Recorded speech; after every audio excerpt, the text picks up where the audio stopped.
all get acquainted with everyone in Alstyne. Tonight, our invocation will be led by Shannon Jackson. Shannon is from the Skeet, but he likes Van Alstyne. He moved here 7 years ago. He preaches at the West Side Church of Christ. He's married to Dana. Dana is an aide at the Wee School. They have 2 children, Bonnie, who is almost 10 in a week, and Brennan, who was 9 last week. I don't know about that timing. Brennan was also Mr. Junior Van Alstyne in our Christmas parade last year. So he is the father of the junior Mr. Van Alstyne. So you know when you have children, it's always, well, you're so-and-so's mother. So he's the father of Mr. Van Alstyne. He's very active in school and the sporting events, and we're very glad to have you here tonight. So if you will please stand, he will lead us in Let's pray. Gracious Father, we thank you so much for your blessings that you shower us with each day. We thank you, Father, for who you are as a creator of the entire universe, the only true and living God. But Father, nothing is more awesome, nothing is more powerful than to know that you love us more than we can ever possibly imagine or dream of. And then, Father, throughout history, you have demonstrated your love for us in the way that you have taken care of us and provided for us and blessed us abundantly. Father, we thank you for this community that we live in. Father, it is a special place. It is a place that reflects values, a place of relationships. Father, a place of love and community.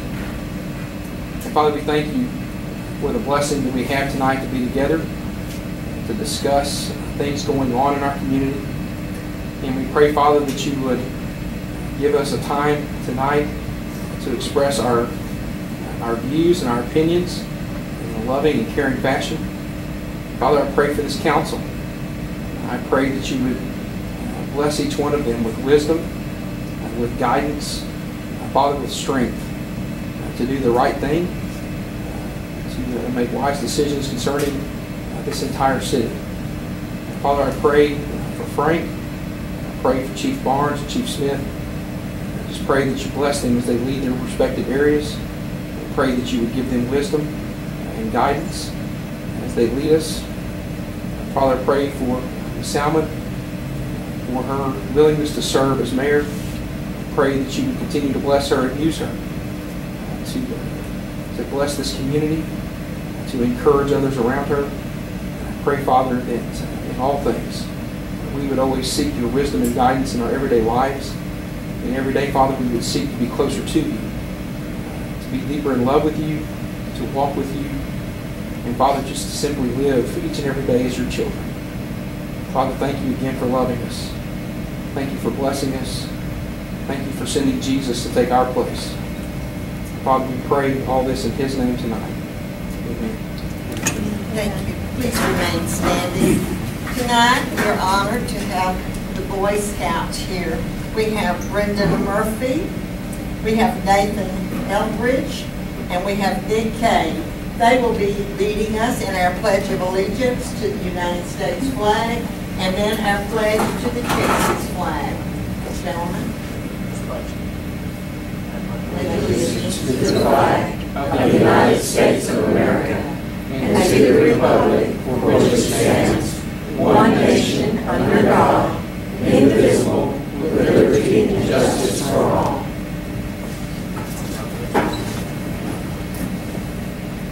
Honor the Texas flag. I pledge allegiance to the Texas, one state under God, one and indivisible. Thank you. You may be seated. Thank you, Mr. Kane. Your Scout Masters here tonight. They have to leave. They're going to a Scout meeting. Imagine that. Okay, the next thing that we have is our citizens communication.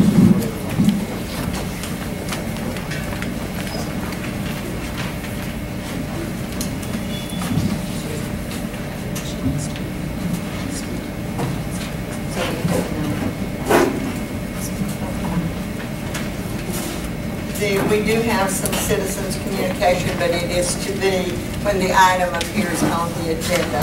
So that we will go to the next one. The next, number 5, we have no public hearings. Number 6, approval of the minutes from May 21st, 2013, special called meeting. I have a correction for these minutes myself.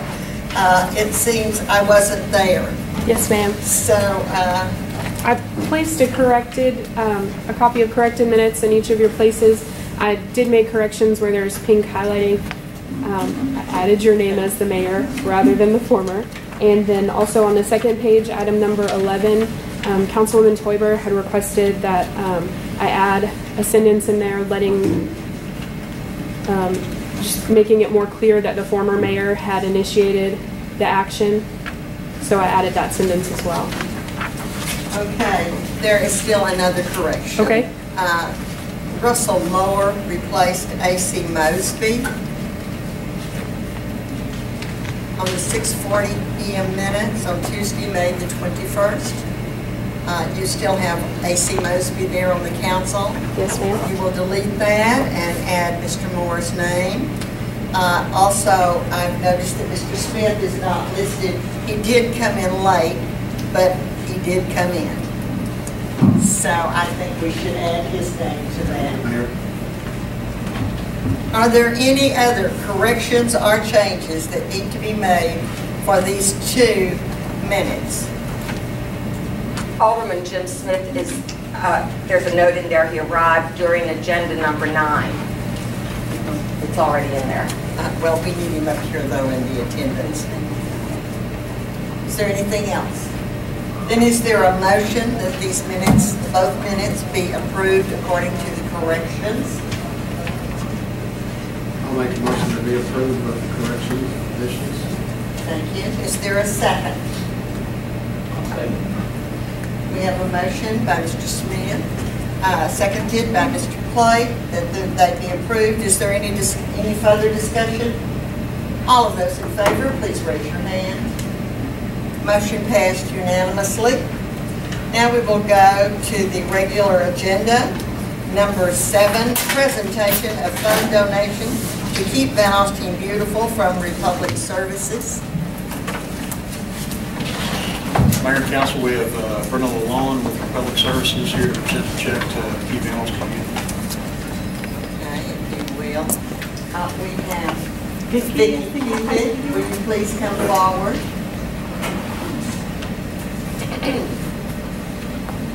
Vicki is the president of Keep Van Alstyne Beautiful.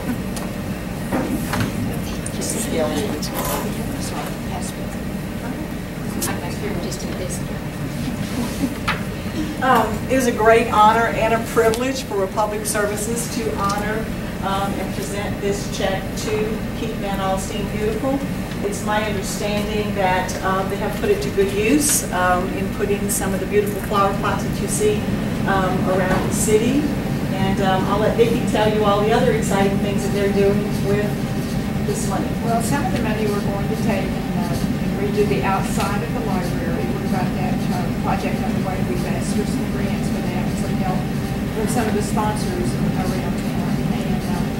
And we're kind of excited about getting the library going, and we want to do some improvements to the gateway out on 75 to the monuments and things like that. Just redo the welcome to Van Alstyne. Also in the city, the residents have recycled over 200 tons in the last year, and they're averaging anywhere from 75 to 85% participation, which is phenomenal, which means at least one time a month, and the service is every other week, but at least one time a month, the residents are putting out their recyclables for us to pick up. So that's an accomplishment within itself as well. So with that, I will present you this $1,000 check. Have your budget.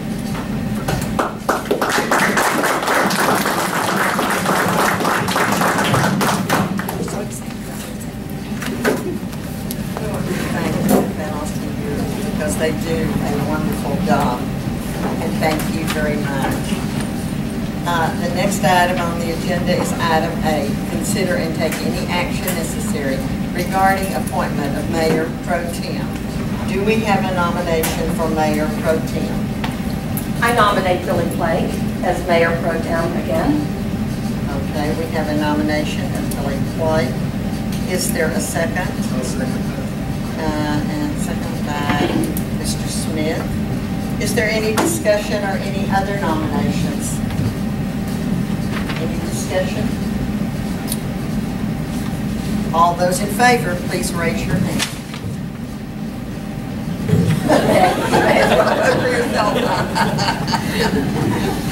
I wouldn't vote for himself.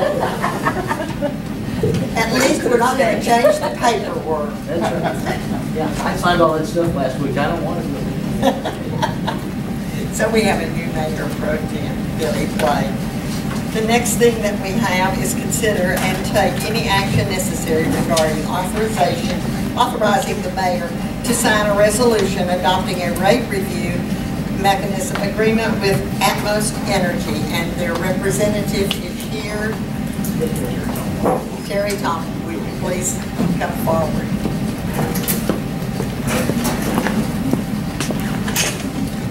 Mayor, members of the council, my name is Terry Tombo with Atmos Energy. Last couple of weeks ago, I was in and requested approval of the rate review mechanism agreement that would allow us to work with the coalitions to have our rate, the rate mechanism in place. As you were told, it has been in place for about 5 years now, and this is just a renewal of that process. And I will be more than happy to answer any questions, or if you would like a complete presentation, I'd be more than happy to address that. I have a question. I read in the paper this week, I'm sorry, not this week, well, it is this year, of Pottsboro that approved this. Is this the same? Yes, ma'am, it is. Offered to all the small cities in this It's area? not only offered to all of the small cities, it's offered to all of our cities within our trade area. Yes, ma'am. There are over 200 cities that belong to the coalition, and they are in the process of approving this resolution or ordinance as we speak. Then in my area, I have 32 communities that I have the privilege of serving, and as of this morning, I have had 23 of them to approve the RRM. Very good. Mrs. Tarver, do you have any questions that you would like to ask? No, I do not. Mr. Blake? Mr. Moe? Janice? Mr. Smith? You had some questions last time, and those all been satisfied? Yes, I had questions last time, and actually had lunch there with Mr. Tombo last week. Yes, correct. Some of my concerns were in the coalition or under the agreement that was the industrial and commercial uses within the community that make them limited to. Can you speak louder? Would be limited to access of gas for third-party consumption, and that is not the case. They still under the, and I feel like the NC. It is the industrial rate transportation, and all that has to do with is the metering process that fits into this RRM. The actual negotiation of third-party gas goes to the supplier and to the industrial customer. So Atmos Energy at that point does not have anything to do with it except a small haul fee for the gas. And in that instance, if Van Alstyne was to have a, and I just throw terms out there, a fertilizer plant to come in and decide to move within 2 or 3 years, and we're a large user of gas, of natural gas, they would be able to go out into the open market for sure. So they're not limited. I'm fine. We're going to That's not what I Please. Thank you very much. Thank you. Since there are no other questions at this time, is there a motion authorizing me to sign a resolution adopting this? I'll make a motion to authorize the mayor to sign the resolution. We have a motion by Mr. Smith. Is there a second? I'll second. Second by Mr. Moore. Is there any further discussion? All those in favor, please raise your hand. It is unanimous. The motion has passed.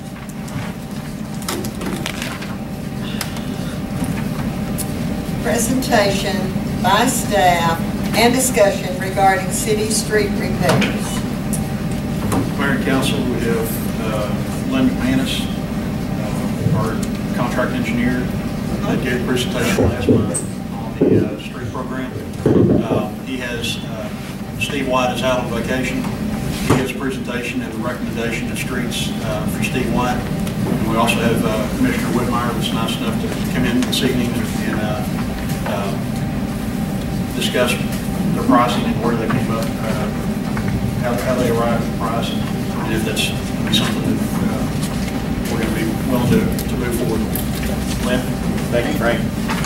Yeah, as Mr. Baker said, what Jennifer is handing out is the total list of street ratings that we did over the last couple months, and then the last page being Steve's recommendations to go forward for street repairs as available by the county. I basically updated the same presentation, cut down all the details, and just got to the results on this one. So if we can, Jennifer, you're looking at your rating lists, the red, the yellow, and the green on the right side, talking about where the worst streets are in Van Alstyne and how they were rated. We talked about last week. Next sheet. This is page 2, and where we get into the green. Next, please. This is the map of where all those, the green, the red, and for some reason the yellow turned blue again on me. But that's where all those streets are and where the priorities would be based on a mapping system. Next. Mr. White negotiated a price with the county that came up with about 81 cents per square foot for setup, base rock, chip and seal on the streets. So within his street budget, he was originally allocated $175,000 for street repairs for the year for everything in the street department. With the original request and his priorities, it would have cost about $162,000, which would have left him using basically everything for the street repairs. His current request, which is the shaded in blue on your first cover sheet. Steve's summaries at the back, that's his request, and then I've kind of done a comparable on the front. The shaded blues are the streets that we're talking about doing right now at a cost of about $99,500 with the county. And those streets, yeah, and there's the list with the blue, and then the next, please. And this is the map. The streets in black would be the streets that would be getting repairs at this time with this proposal. I'm here to answer any questions for Steve or anything, how we go through that process. So, Ms. Garber, do you have any questions? No. No, I don't. Councilman Clay? No. Councilman Brewer? Do you know if these are in the order of how we can start on the streets? the scheduling and everything is yet to be worked out with the county. I'm not sure when Gary, you think? I'm Jeff Whitmire, County Commissioner, and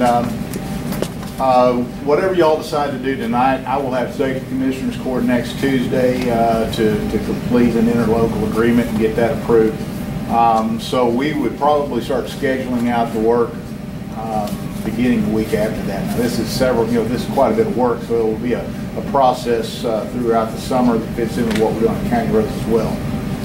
But everything should be complete, I would think, by early September on the list. I haven't actually seen your revised list. I still have $162,000 one. but it, okay, right. And the quote that we have there for you, 93% of that price is actually just materials that go into it and the cost of trucking to get the materials here. So the cost of labor is being absorbed, and the cost of maintenance and fuel we got added in there, but that's a pretty low percent of the total. Any other questions?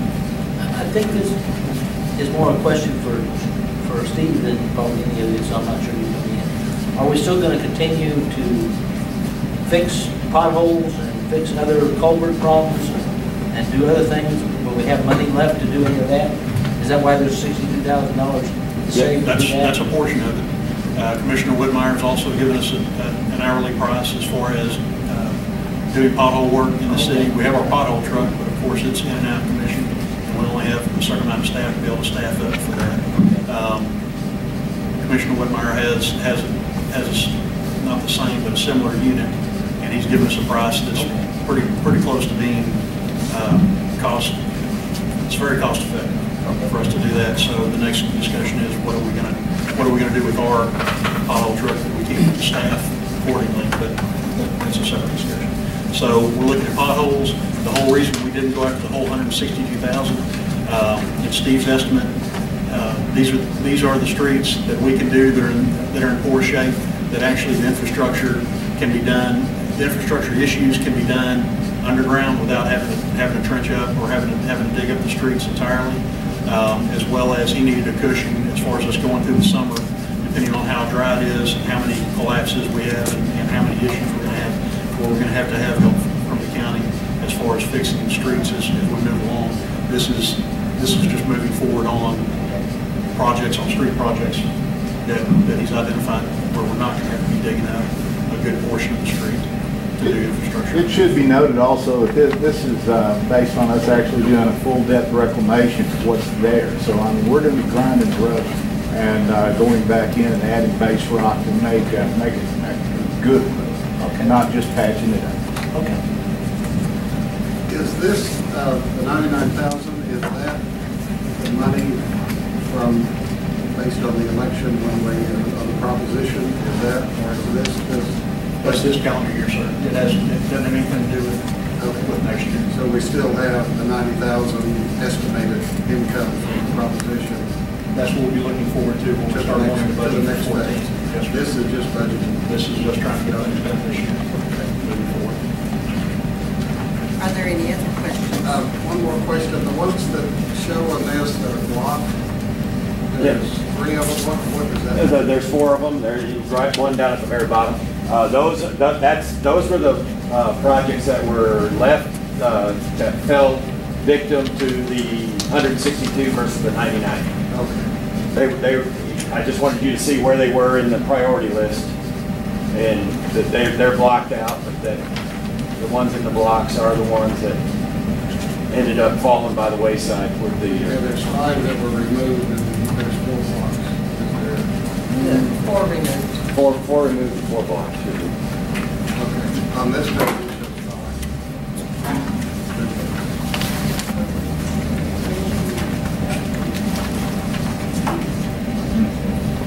Show 4. The 4 that are crossed out are Blasingame, Marshall, Houston, and Eccles. There's one out there that has a value. There's figures. it says removed, so I didn't know if the one. There's $5,700 carried over on Barbara and Maynard Road. Which is in these. WA didn't still in the mix, so he pulled the number across, but yet it wasn't actually removed. So what you do is you can strike through that what was removed. Strike through the 5,700. Yes, sir. So that Barbara one, that's not in the 62,000.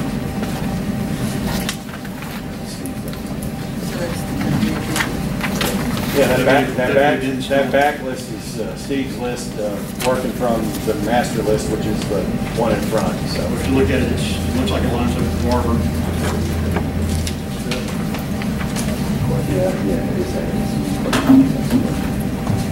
And Barber still is in the blue. Yes.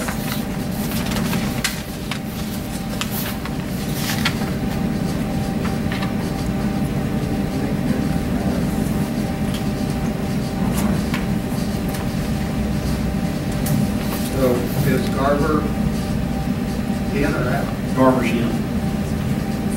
Okay, so In is cut or in is? Garver's in as part of being a project that we're going to move forward on. That only adds up to 56,972. The 57,9252, which is Garver, makes it 62,766. If Garver's going to be done, the savings is only reduction is only 56,972. so that makes the available.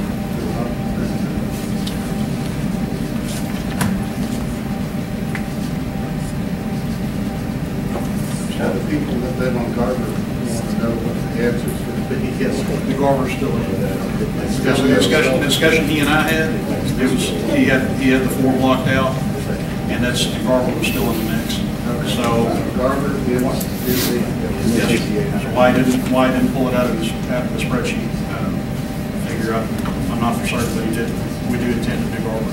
So if my figures are right, we're actually spending 71,000. So what you get to? Roughly 71,000. Yep.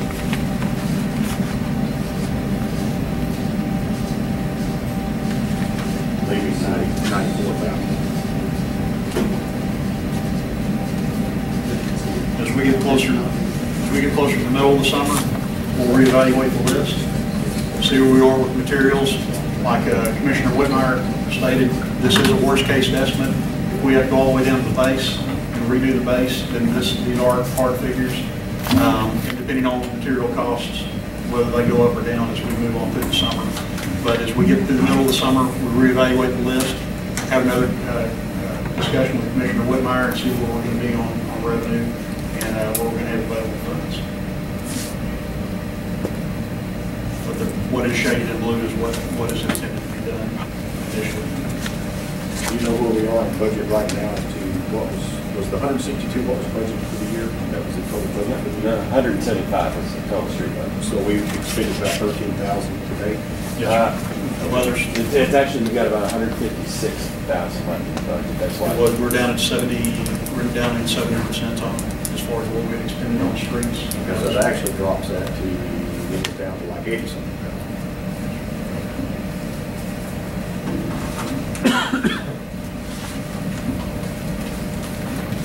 Are there any further questions from anyone on the council?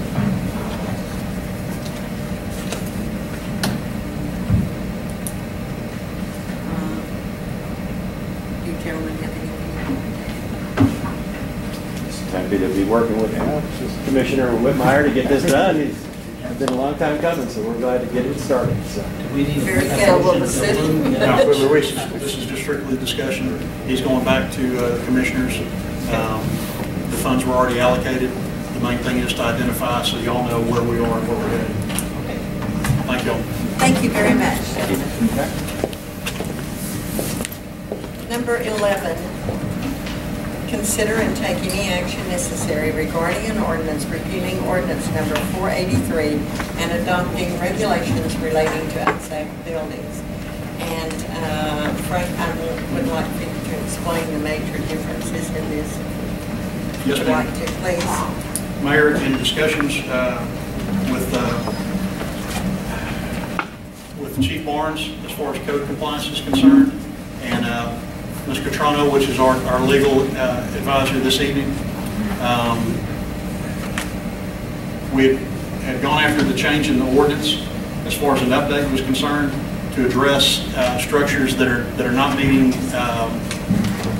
building code, that they're not necessarily safe to occupy. And so the issue was we needed to establish guidelines. The older ordinance doesn't necessarily have the structure that the new ordinance does. And so the whole idea is to give the citizen, the property owner, their right to respond to whatever the issue may be as far as the city deems the structure unsafe. What is the property owner, what is their response, and what is their due process to be able to justify whether the structure is indeed safe or whether it needs to be worked on, or just giving them their due process. Ms. Catrano is able to articulate that better than I am, since it is a legal document. Well, it's an honor, Mayor and Aldermen and Alderwomen, to be here. Thank you so much. My name is Roxanne Catronio, and I represent Messer, Rockefeller, and Fort, the law firm that protects the city. So thank you for the honor to be here tonight. Unsafe buildings. Unsafe buildings impact every city, and they impact the city's budget. How? Well, let's talk a little bit about that. Unsafe buildings impact property values. Over and over again, there have been local studies and national studies where if you have an unsafe building in a neighborhood, not only does it decrease the property value of that property, but surrounding properties that are innocent are victimized by that unsafe building.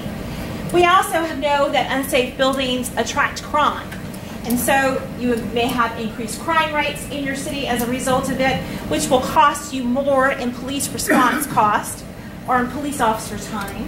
It would also cost more in terms of addressing the code enforcement issues because there's more cost involved there. And certainly we would want to try to abate or remove those problems. And so there may be city cost involved there to abate and get rid of them as well.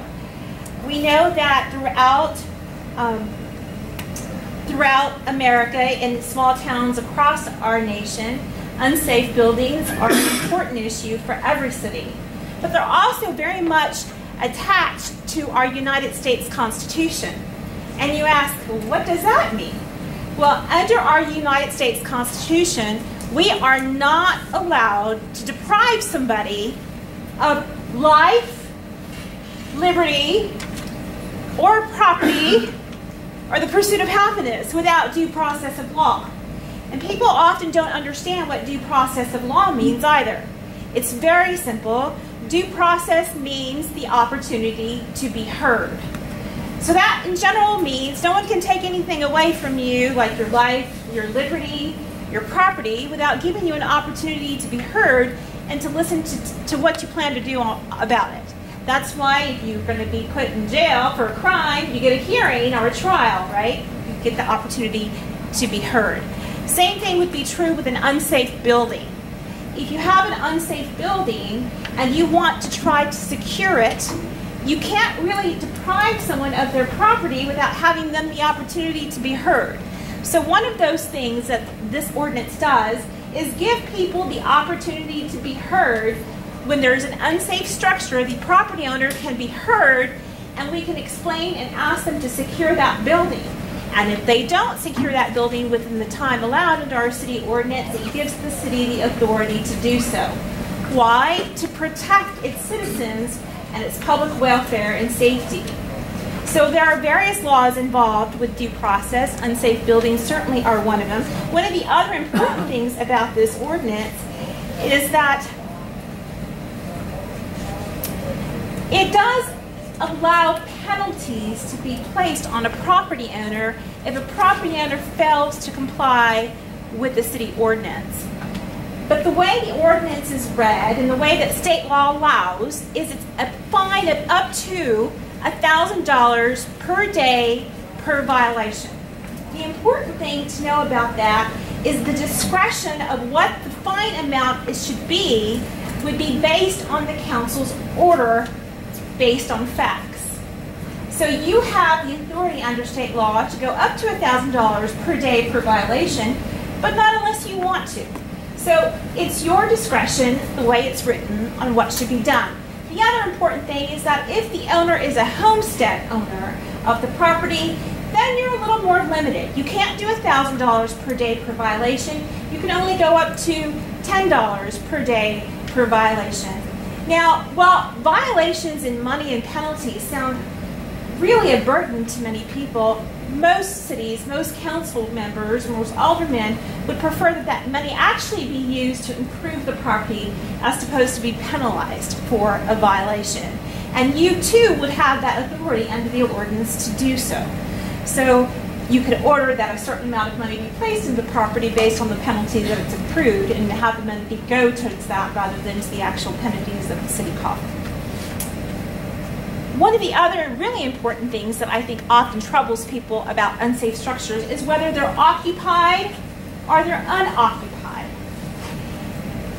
Most cities really concentrate on unoccupied buildings, vacant buildings, because those tend to be the most egregious buildings. Those are the ones that are attracting the criminal element or the drug cartelling work inside the vacant structures and may even cause more violent crime like rapes or murders. So they tend to concentrate on vacant structures, but this ordinance also gives you the authority to go after occupied structures. If you go after an occupied structure, though, state law will trigger different events on causing the city to pay relocation costs for an individual who resides in an unsafe occupied building. How do we get around that? Well, rather than the city ordering the person to vacate, the city orders the landowner to vacate the tenant. So you're thinking, this is really applicable in many ways to slumlords who own various properties, who don't improve the properties, take advantage of the tenants without improving the properties, and allows the tenants to be scared to do whatever, to report crimes, to report violations. But certainly as the city council, you have the authority to prioritize what's important to correct and enforce in your city. And this is one of the most important mechanisms that city in Texas have. The ordinance before you is a very basic structure of what your fundamental rights are as a council to protect the city and what the citizen and property owner's rights are for the opportunity to be heard. There are many more enforcement tools available that are much more elaborate and involve a lot more hearings and details, but this is a very good fundamental first start for you should you choose to take it. Thank you very much, Councilwoman, do you have any questions regarding this? I have a few comments and questions, yes. One, on page 3, it talks about all buildings shall comply with the international codes. And I object to us following international codes. For one thing, I've worked very hard to see about American laws for American courts, and I don't think we should be following any international codes at all. So I would like that stricken from the ordinance. If I may comment, the actual naming of the International Building Code is actually formed by an American committee. It's made up of all different types of inspectors and certifiers in plumbing, fire, building, both commercial and residential. They give it an international name in that it's America who actually is leading the development of those codes. So almost every city, I can't think of one city at all that we've represented, and we've represented probably more than 30 cities that do not follow this. So it's just the normal standard code that any commercial retailer in Texas or around the nation would follow. It's sort of like being certified to be a plumber or an electrician. You have certain rules you have to follow, and everybody needs that guidance. That's what this is. But the international title to it is somewhat misleading in that it is an American committee that leads the nation in what the standards should be. So I say that I think it should be complied with the national codes as presently or in the future may be adopted by the ordinance of the city. The other thing that I have a problem with is the length of it. I happened to pull up Fort Worth, a city of 757,810 people with their population in 2012 versus our 3,046, and this is their substandard. It's 2 sentences. And I just think that there's some sort of a compromise there. The substandard structure is any building that does not meet the standards or specifications established in the building, plumbing, and electric, which you're talking about, but they don't talk about international codes and mechanical codes, and endanger the life, health, and safety of the public. And then it goes on to when a property owner fails to maintain a building, an officer investigates, then you go talk to them, and they have a chance to go before the Building Standards Commission, which has the authority to decide whether demolition of the structure is necessary.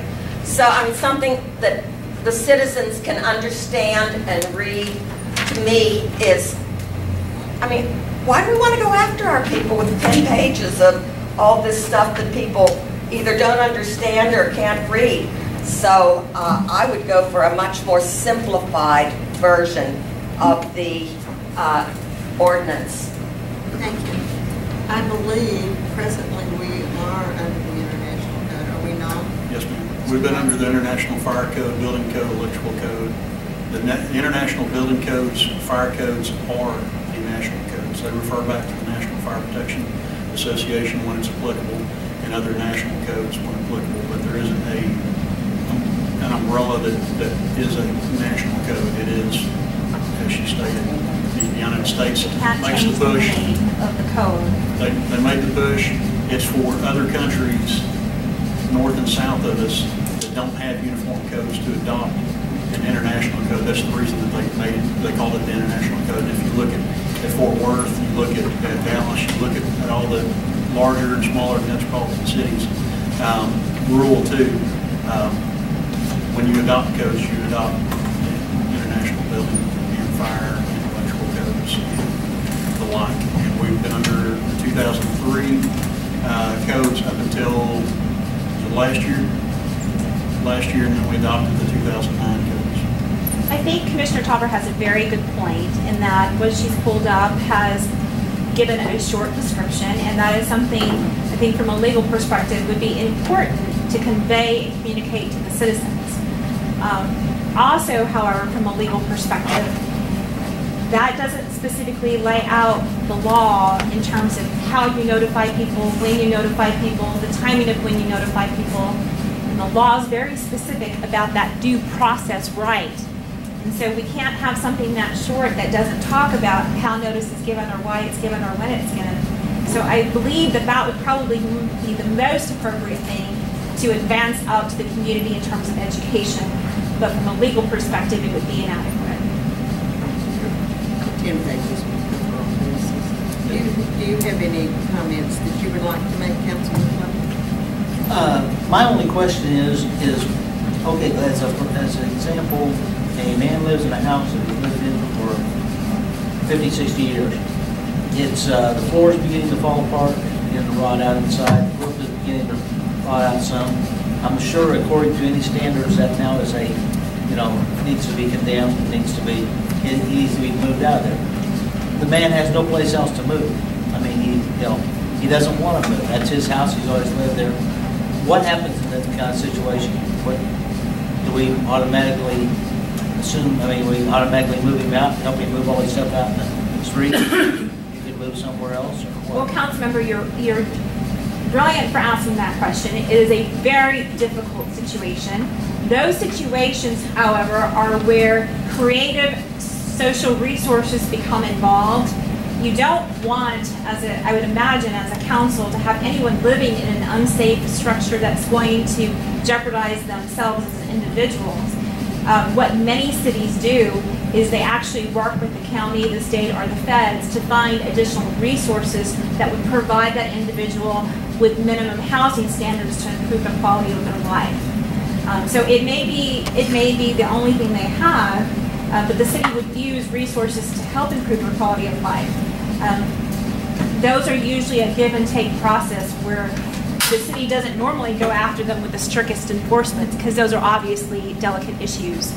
But you don't want somebody, particularly someone who may be not completely, fully mentally capacitated, to be endangering themselves without having a resource to be somewhere else. So I'm not quite sure that gave you an answer other than to say the law would allow you to relocate them. Reading through our old regulations, have you looked at those as well? Yes, sir. Our previous ordinance. Out of the previous ordinance, would that person have been out the code as well? Yes, sir. Okay. That's all. Thank you. Councilman Morton. I have to agree. I'd love for it to be simplified, but I definitely understand that, unfortunately, with the way simplification is actually what got us in trouble with all the people that learned to work the system and work around it to get away with things. So I understand we've got to really cover our bases. Cities, just out of respect, Councilmember, I was an assistant city attorney for the city of Dallas for 14 years, and the city of Dallas was sued for improperly notifying property owners because they didn't have this language in the ordinance. And unfortunately, they did that to hundreds of properties that resulted in a substantial lawsuit. So actually adding these notice requirements not only protects the people who own the property to give them the opportunity to be heard, it protects the citizens as a community from any liability lawsuits for failing to provide that due process notice. I understand, and I think that's exactly what we need. I mean, we got to protect the city. The ordinance itself, as far as labeling what defines an unsafe building, is to me very clear, and then the rest of it really goes into the fines, the notices, the liens, the public hearings. I mean, decision by city council. So that's, I think it's very thorough. I think it's very good. So. The other really good important point you mentioned is that it's still the city council who decides. You still are the judge and jury before these properties that come before you. So this doesn't take any authority away from you. It actually gives you authority, gives you the opportunity to be fair, to make sure that everybody who has an interest in that property has been given the opportunity to be heard. I think that's what my concern would be with Billy as well, that we don't strong arm somebody that doesn't have the resources to be able to help themselves. That we work together as a council and as a city, and also as bringing in some of the nonprofit organizations that can help get them into compliance. Work together, get them into compliance, and not strong arm them when they don't have the ability to reflect that. So the city has had this problem before, and at the time, the Ministerial Alliance was contacted. We have great volunteers at Alstyne. The man was removed from the house and given a safe place to live. The Ministerial Alliance took it over. We have great days of service who have us keep houses that are run down, they are eager to work on it. And it is something that I really feel like that the council would consider at any time when this came up, as they have handled it that way in the past. Councilman Davis. Yeah, I would like to ask the decision to just fully repeal 483 and why not amend it when we do the current codes. That was a decision that the lawyers made just to clear up the ordinance and prevent you from having to compare 3 or 4 different ordinances in the history. So we just wiped it out and made it a clean slate with the actual language. But it didn't delete the prior language, it amended the prior language. If that makes any sense. But along what Councilwoman Torr was saying, if we went from 7 pages to 10 pages, I mean, if you go through the current ordinance, it specifically dictates in here notification, conditions, and things that must be done. There's many, many things that's addressed in the current ordinance that's other than the fines and a few things like that. I mean, I don't see what the 3 pages would do. Yeah, you're absolutely right. The primary thing it does is that it makes it clear what the building codes are, names them.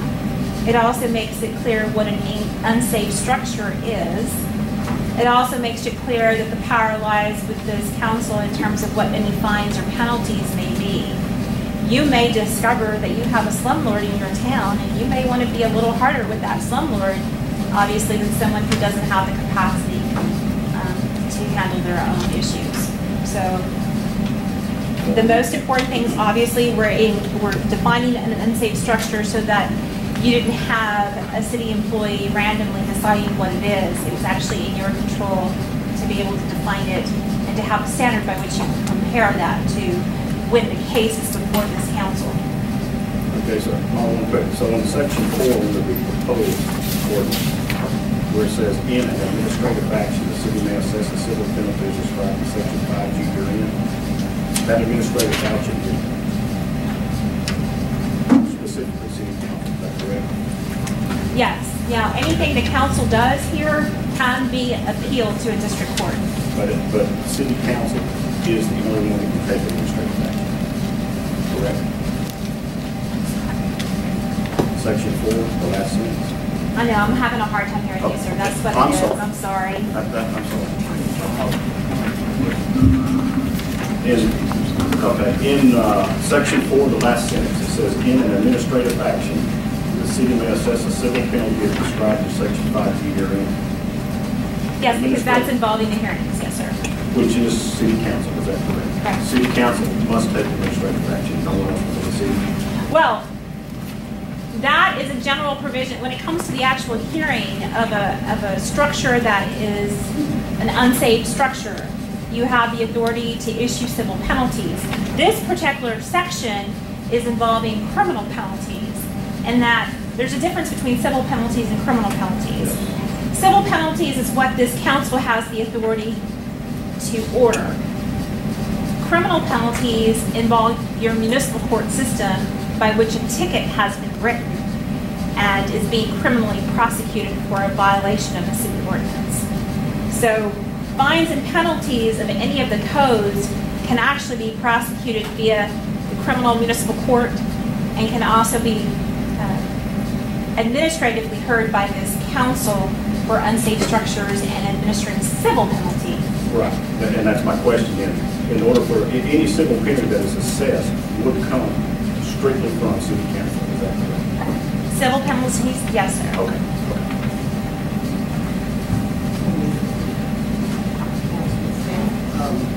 You talked about the budget. Are we going to budget money to take an action if the owner doesn't? Say we have a house that is all the windows are broken, and we tell the owner that he needs to put plywood over all the openings, and he doesn't. Will the city put the plywood over the doors and windows? If we do it at one, if we're directed by council, then we'll have to put a lien on that property. Okay, but the city will incur the expense of taking the action that the owner didn't. Yes, sir. And the question is, how much money are we going to budget to address these issues? Well, that goes back to where we are, and the city building official shall invite at least 2 or more building contractors to make estimates pertaining to any repair. Are we going to budget? So, there were 2 houses on Fulton Street several years ago that were toward that by the direction of the city, and there was budgeted money in there. There was a lien put on the property, and when it sold, the city recouped their investment.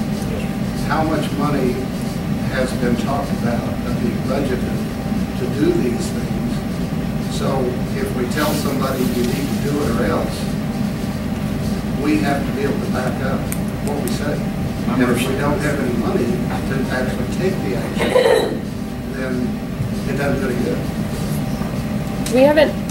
We don't have anything currently budgeted for this year, but that would fall under the administrative budget.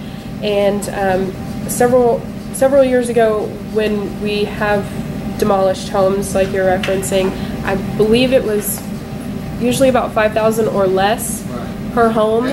And we have a list of 11 homes right now that we have the potential to take action on, and we plan to get quotes and present that in our budget. Okay, so there will be enough to back up what we ask the property owners to do. We will ask for it in budget, yes. If we as a council allocate it. Well, That's both very correct statements. There's no sense in passing an ordinance if we're not going to have the backup to enforce it. Let me provide an additional idea for you. The Texas National Guard also works with cities whereby which if they get consent from the property owner, because many property owners do want the property demolished, they just don't have the $5,000 to do it. And so I had worked with the Texas National Guard in the past to voluntarily come into the city with those consents signed by the property owners to demolish the structure at no cost to the city or to the property owner. In fact, we've gotten about, I was the city attorney in the city of Harlingen for the past 3.5 years, And there we demolished about 250 structures within about a year and a half's time. About 35 of those were actually free demolitions by the Texas National Guard. So perhaps, not only in addition to budgeting items, we can see if the Texas National Guard could put your city on the list of cities to visit.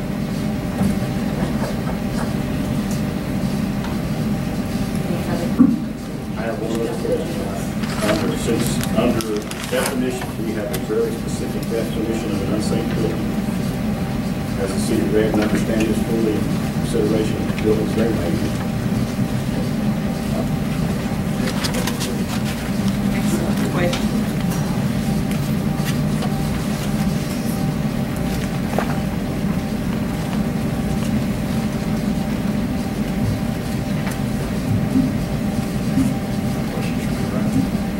Todd Chapman's our building official. He's the one that's going to be making the initial determination.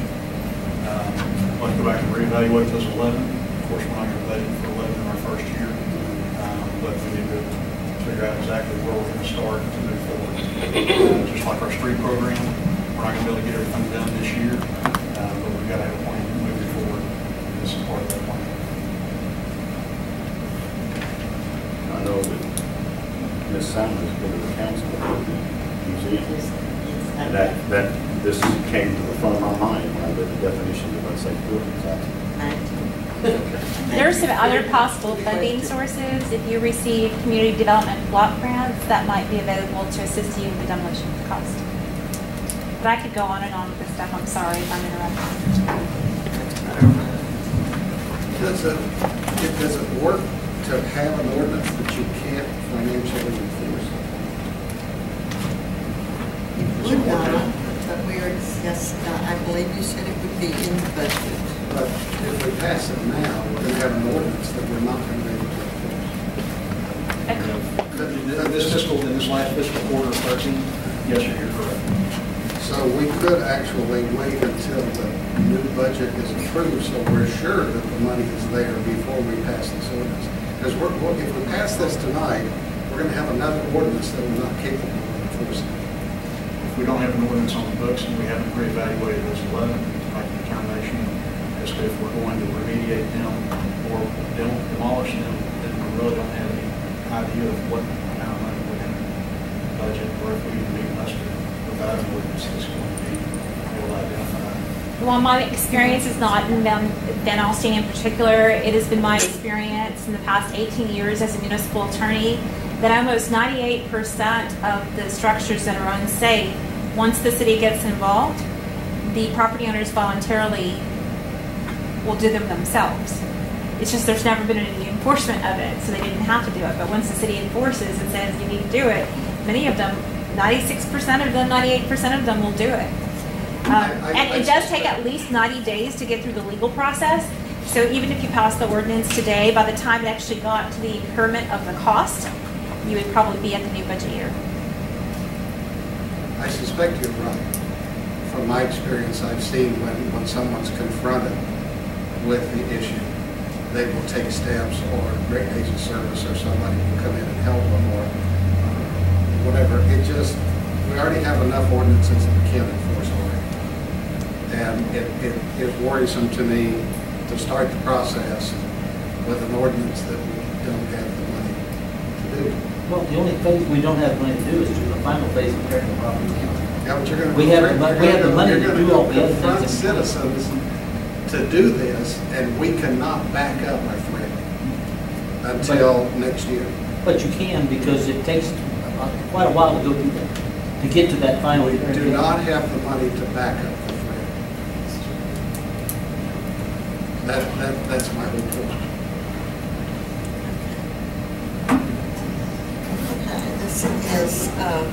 Is there further discussion? And I'm going to go through again because we have had quite a bit of discussion regarding this. So Roxanne, if you'll just wait a moment, please. Councilwoman Elmer, do you have any more comments or questions? No, I do not. Councilman Clayton? No. Councilwoman Ward? Councilman Jacobs? Councilman Smith? No. Thank you very much. This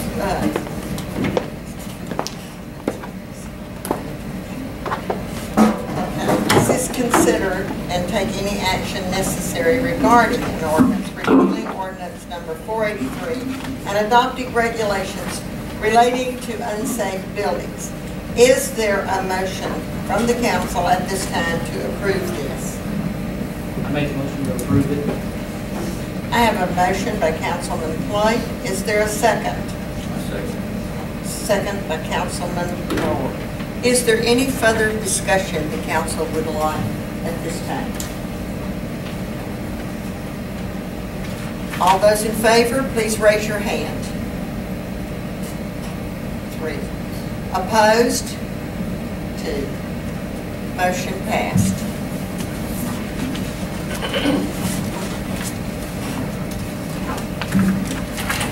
Number 12. Consider and take any action necessary pursuant to an agenda request regarding the issue of Adam Wise's appointment to the Parks and Recreation Board by the City Council between August 2011 and July 2012. Mr. Wise?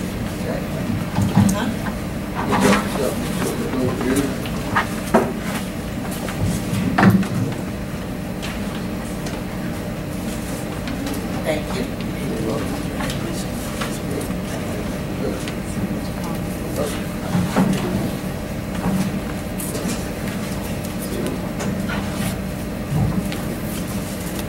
Here. Now I'm here, last city council meeting I was terminated from the Parks Board. A board I never served on. And the reason why I never served on it is I was never notified of my appointment by the city council. I went and looked into it, and I went and found out what y'all was using as evidence was basically a conversation between me and Vicki Cupid on Facebook, and pretty much she never states one time, "Congratulations, you have been appointed to the Parks Board." I thought she just knew. I put a request in to be on the Parks Board, probably I think it was around September 2011. In July of 2012, I started getting these emails from her, and I'll just be honest with you, I thought she was, knew I had a request, and she was just wanting me to attend because she knew I was interested. I had no idea that I was appointed. And as you look there, I wasn't appointed. There's no minutes for it anywhere. So what I'd like to do is I want to clear my name, just saying I never was on the Parks Board, so therefore you didn't have the right to terminate me from it. Clear my name.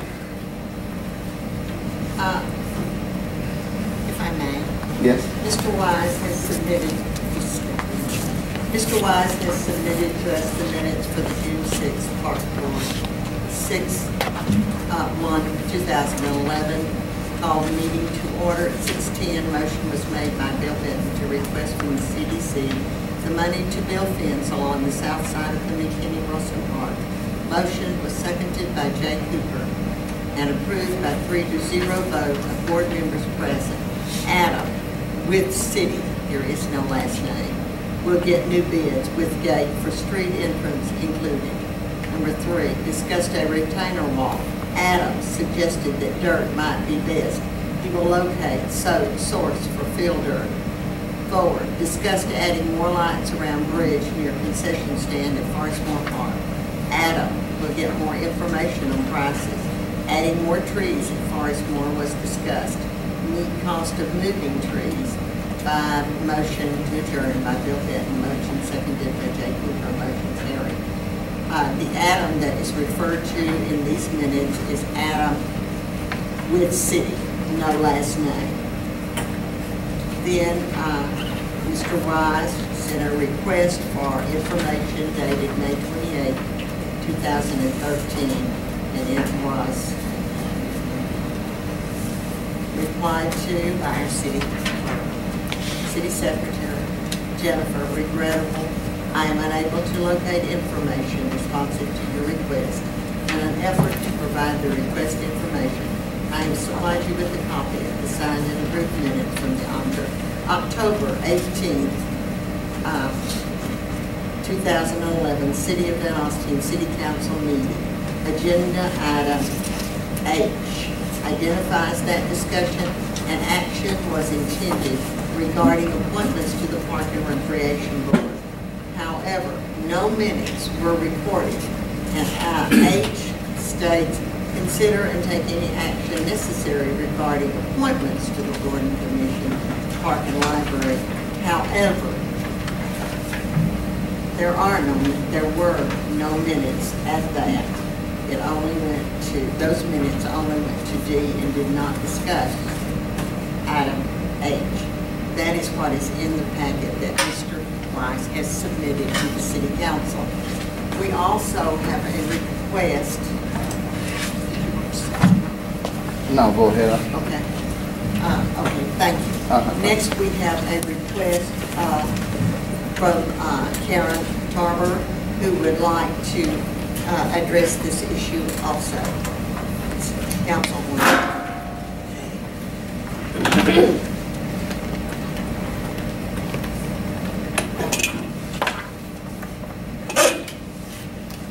I am concerned about what was done at the last council meeting regarding taking someone off a board where they had never been put on it. I think it's a terrible injustice that was done to a Van Alstyne citizen because he had never been appointed to the Parks Board. I pointed that out at the meeting and you chose not to listen to me. In the mayor's musings that were sent out on May 3rd, and this was former Mayor Kim DeMaster. She said that I attended the meeting of the candidates forum on April 25th.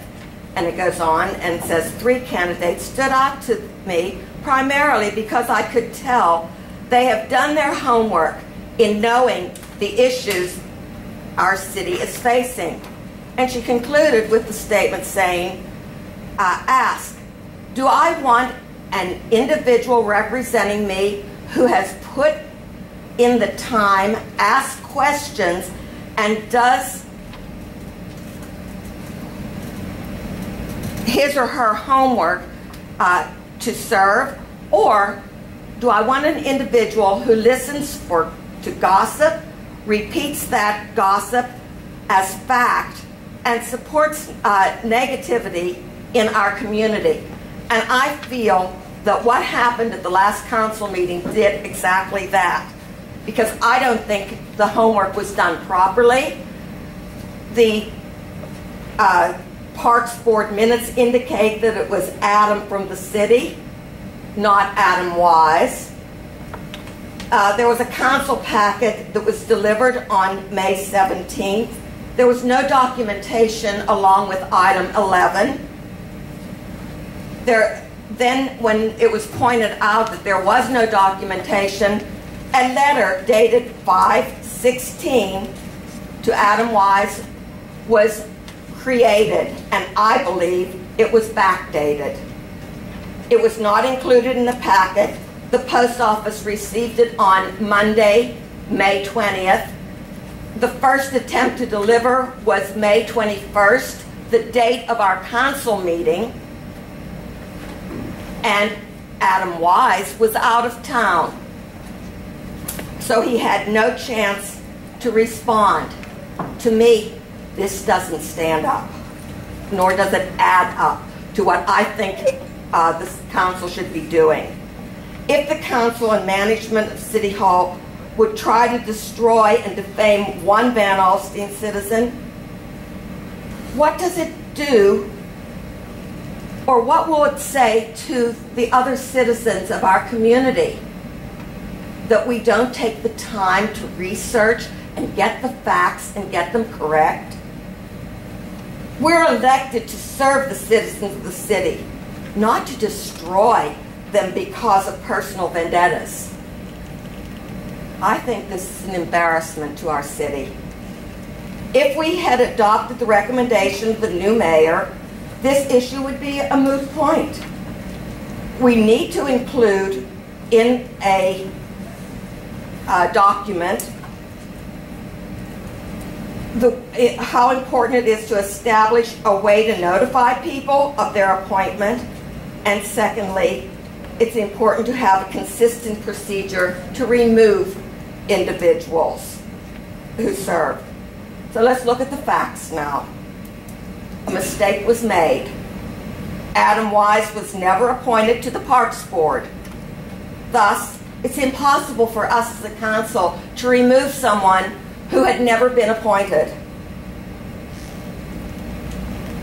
The individual referenced in the Parks Board minutes was the city employee, I believe, Adam Lambert.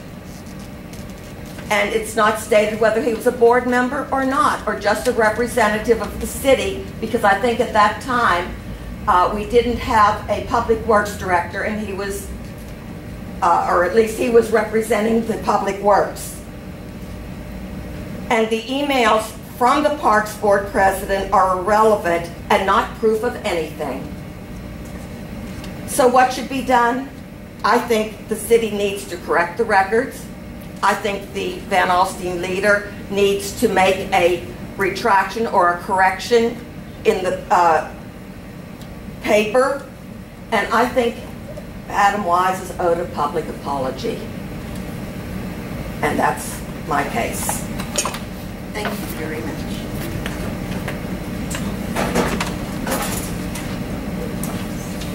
Councilman Clay, do you have a comment? Yeah, definitely the Parks Board meeting on June the 1st, 2011. I talked to the person who took these notes, and it was Adam Lambert who was at that meeting. So, and you were actually the park director then, I think, weren't you? Just supervisor. Yeah, park supervisor. Yeah. Okay. And I'm not sure I understand what that had to do with it anyway, since it was supposedly October 11th of 2000. I thought it was actually 2010, but I guess it was 2011 when the minutes of the meeting was. I thought it was a year earlier.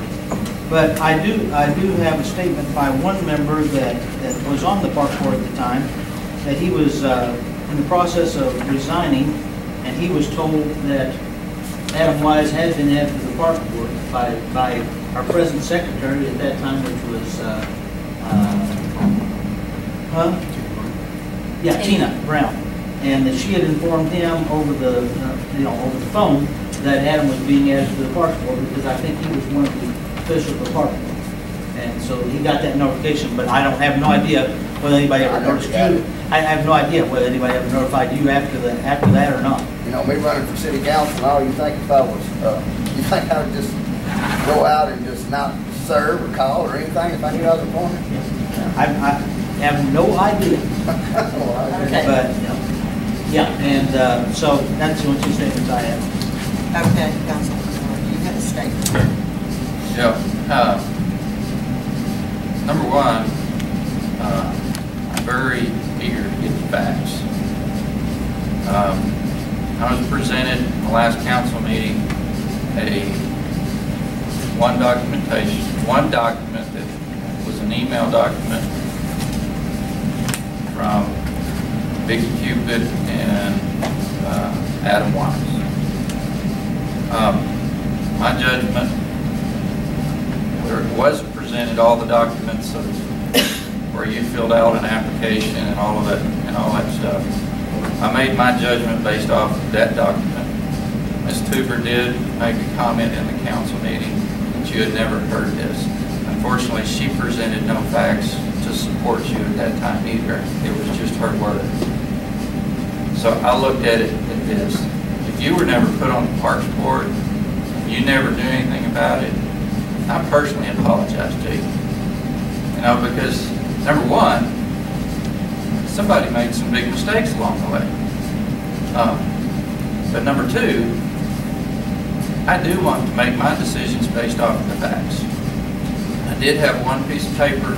I assumed because of this information, you were on the Parks Board. The ordinance says if they don't, attend these meetings, that the city council needs to take this action.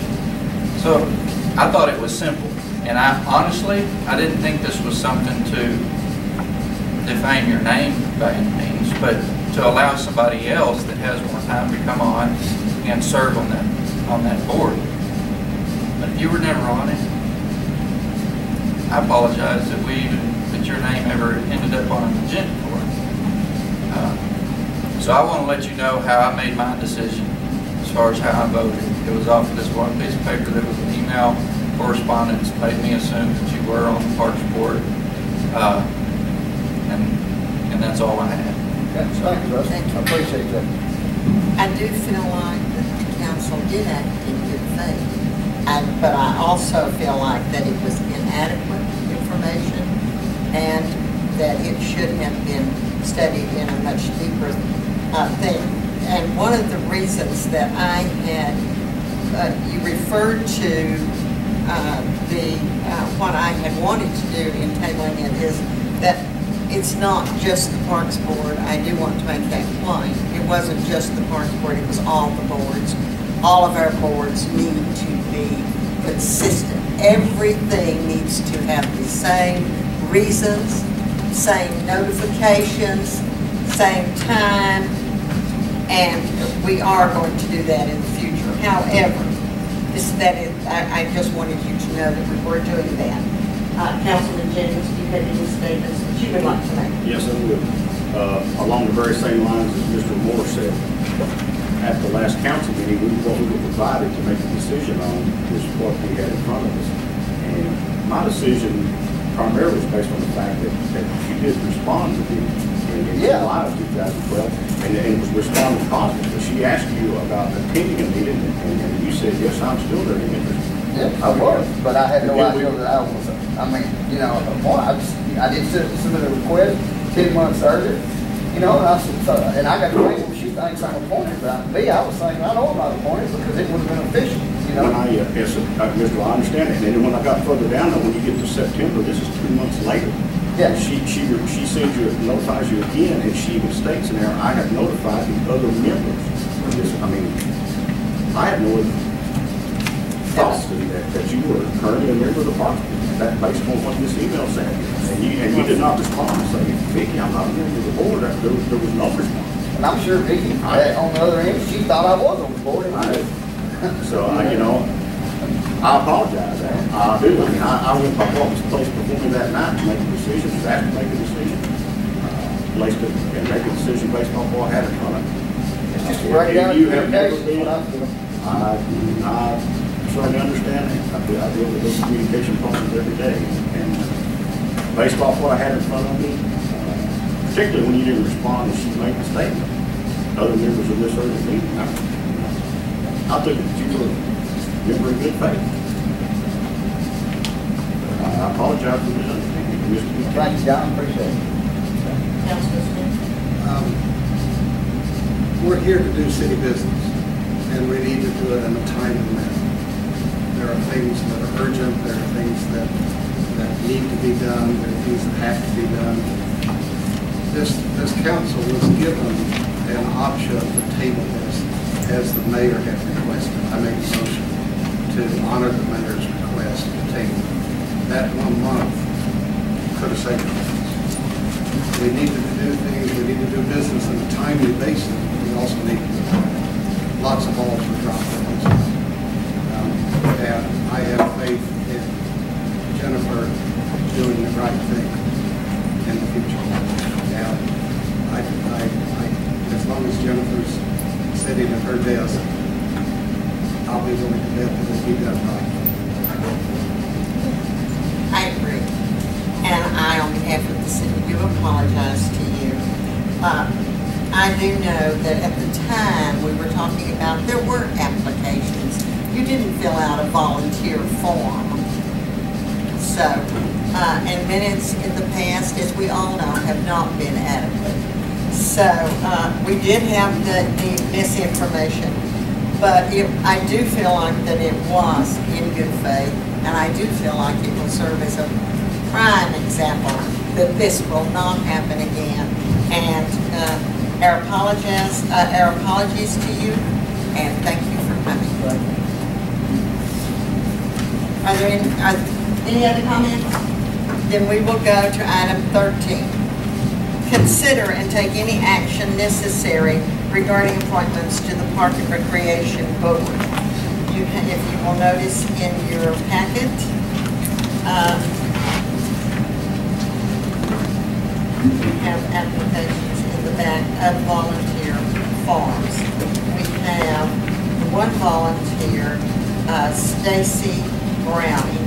Stacy is a full-time student, and she has filled out an application, and she's a first-time applicant, and she has filled it out for the Parks Board. Does anyone have any questions regarding this? Do you have any comments that you would like to make? Okay. Do you have any comments?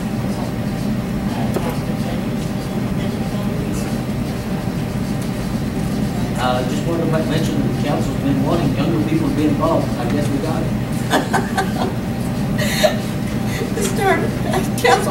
Councilwoman Tracy's going to confuse me anyway.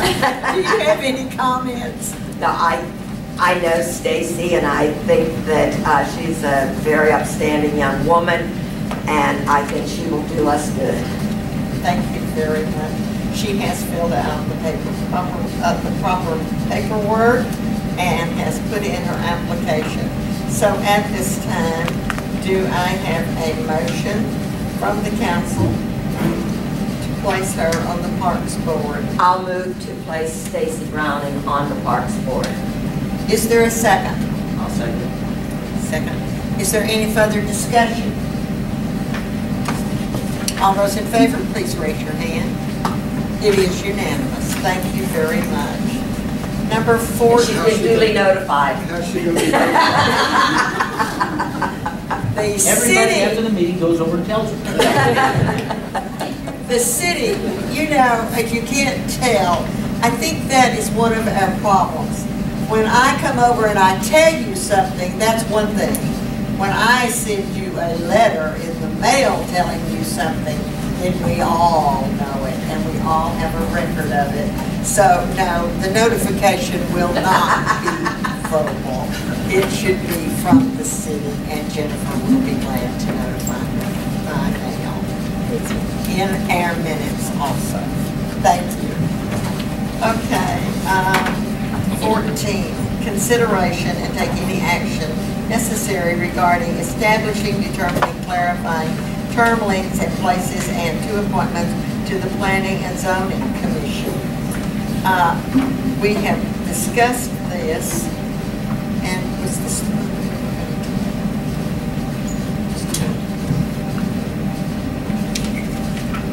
Okay, oh yeah. In this, we have, if you will notice in your notes, and I can't find it. I got it. Just a moment.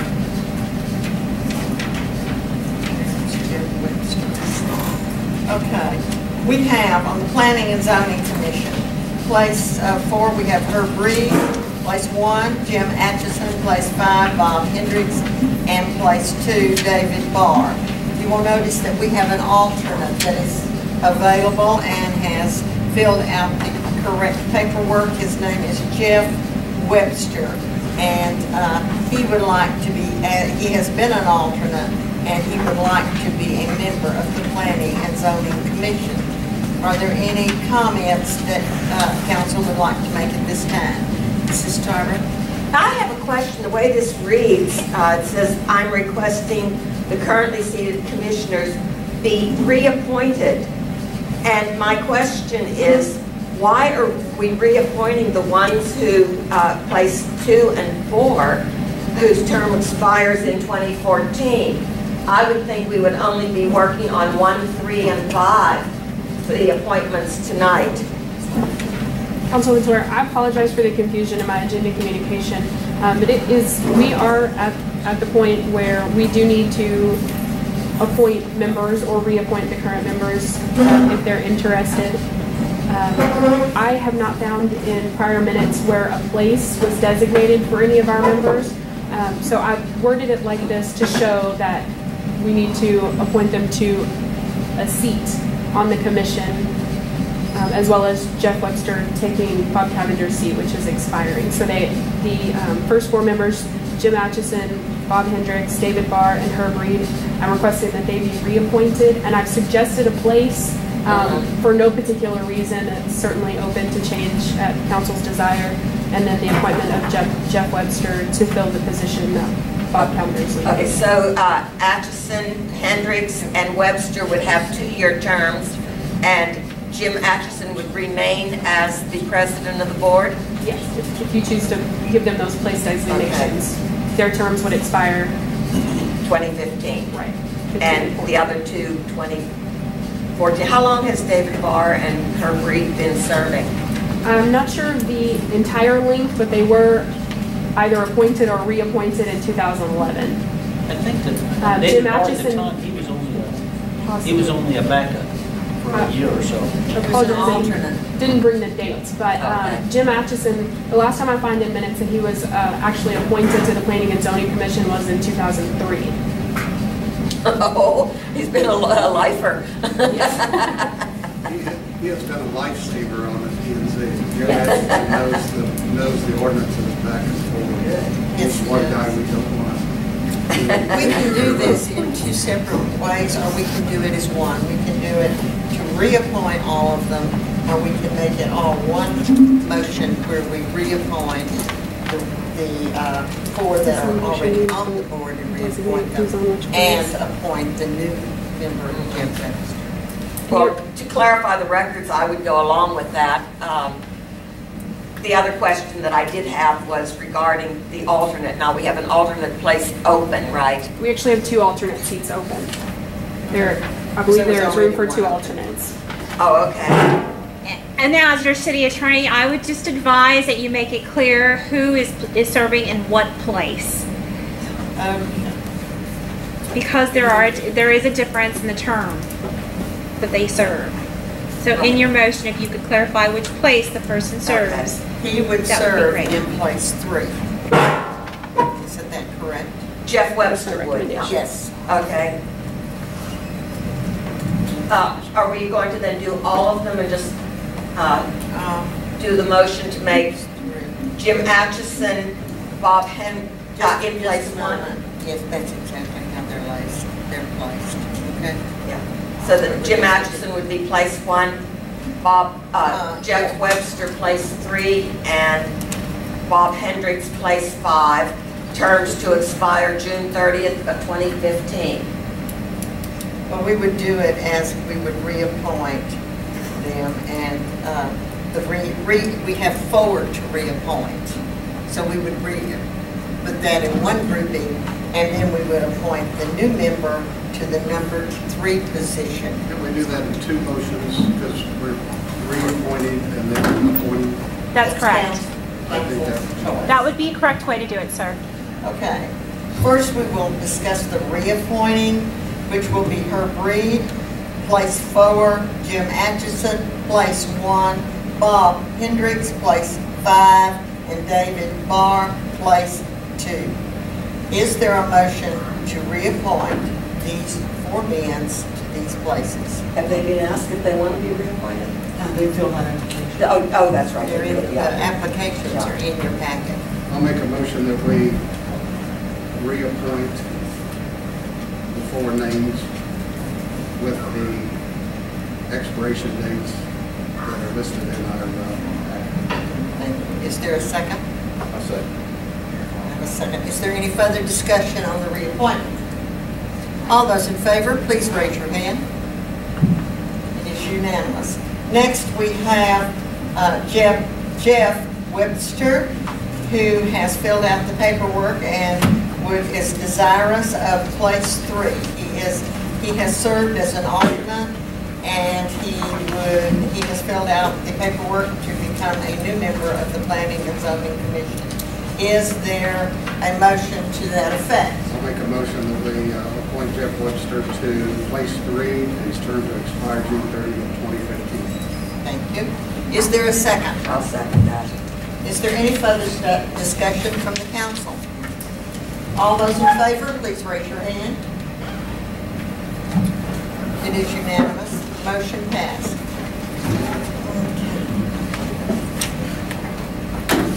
15, discussion pursuant to an agenda request regarding ordinance number 544, establishing a truck route and to determine if it is necessary or should be rescinded. And would you like to?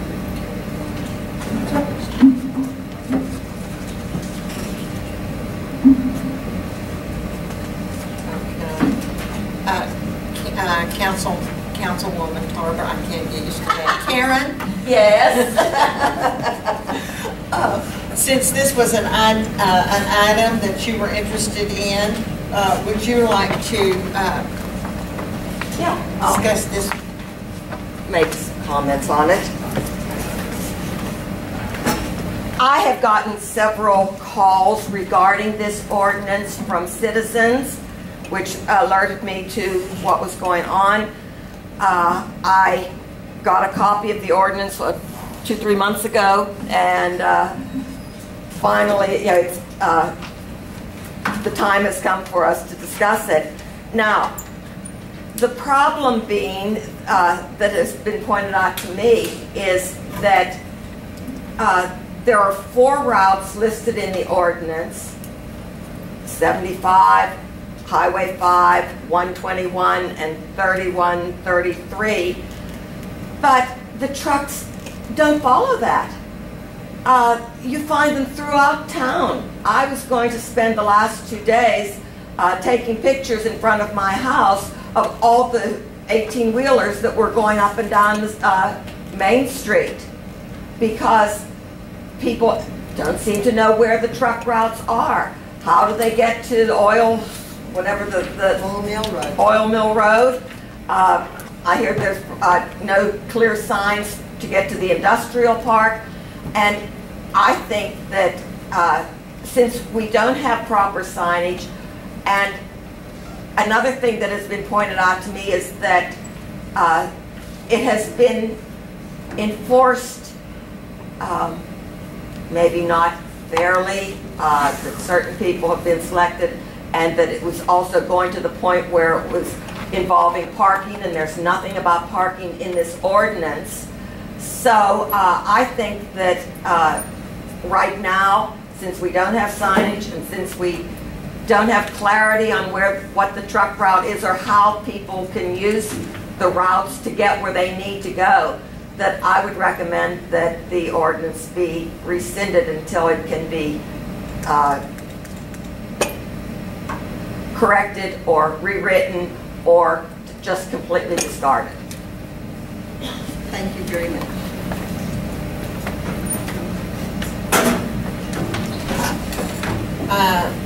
I have discussed this ordinance with our city manager, and we are both in agreement that we would like to see this item tabled, because many of the things that you have said are very true, and we would like it tabled until we could redo it and just make sure.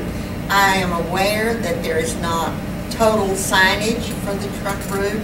It's difficult when you don't have the signage out to know where to go.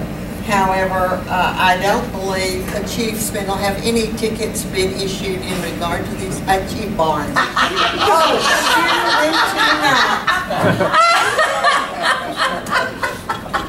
There's been no fines.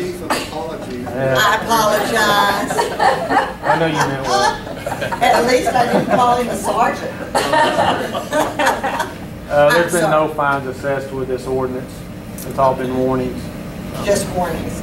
Well, thank you very much. So, in view of the fact that there have been no tickets assessed in this, and there have been warnings, we are really in the process of needing. I have to put this plug in. We need signage for a lot of things, and this is one of the things that we have been remiss in. And we do need proper signage. How many of our streets do have the signage, Chief Barnes? I would say just a quarter. One of the bigger issues is the TxDOT right-of-ways, and that's something that we'll have to, as a city, get with TxDOT, because they manage the, as you know, the signage on those right-of-ways.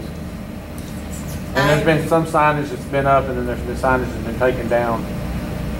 As you know, I live on Highway 5, and I have noticed several 18-wheelers. They miss the turn at 3133, and they come into town. And Humphrey Street is not a place to make a U-turn in an 18-wheeler, especially when you get very nervous when it's time for school to be out, And you know the traffic's going to be great, and they missed the turn, and there was no signage for it. So my recommendation would be that we table it and that we see if we can not only correct the ordinance, but our signage problem. I'll make a motion to table this issue. Is there a second? I'll second. We have a second. Is there more discussion? Yeah, I'd like to. What all are we trying to accomplish besides signage through this ordinance? I mean, I look at number one.